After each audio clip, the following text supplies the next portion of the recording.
Good morning! And today is September 16, 2024, Monday. So, this is our early harvest. Dalawang plat lang to ng sitaw. Nasa 200 lang na puno.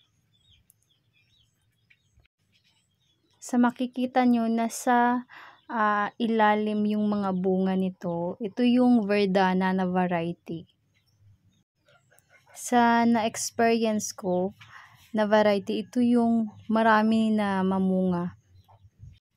Mostly pag unang bunga, actually third harvest na to, marami pa ring bunga na nasa ilalim. Yung masakit lang sa bewang kasi syempre dapat nakaupo ka.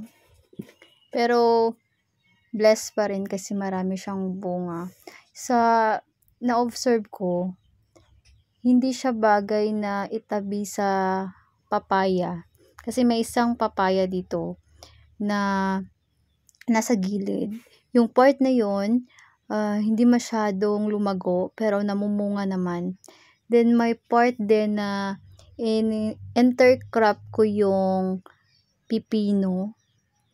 Actually, hindi na namunga yung sitaw pero namumulaklak siya pero hindi namunga. Pati yung pipino, nalaglag yung bunga niya kaya inalis ko yung sitaw.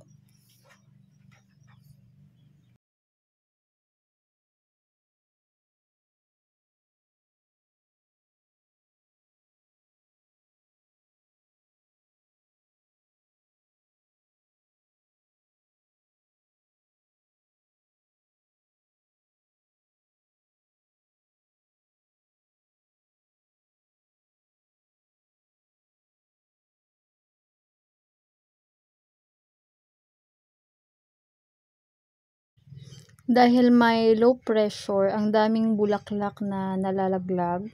Siguro mga next week or this week baka konti na yung ma-harvest kasi ang daming nalaglag tapos ang hangin pa.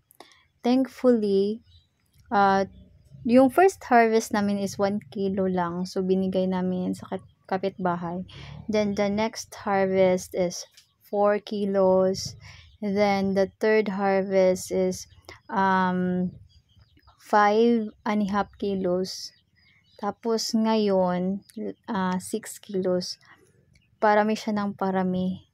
Kaya lang hindi ako sure next harvest kung marami pa. Kasi nga bumabagyo. Tapos ang baba ng presyo ngayon ng sitaw dito sa amin kasi dagsaan. Pero hindi naman namin aim na pumunta sa mga big market. Kasi dito lang yun sa community namin, nagtitinda kami. Kaya lang marami ding nagtatanim for food consume. So, yung hindi nagtatanim lang yung, syempre yung bumibili. At luckily naman nauubo siya everyday. Hindi pala everyday. Every other day kami nagpipitas. So, this is it. Thank you for watching.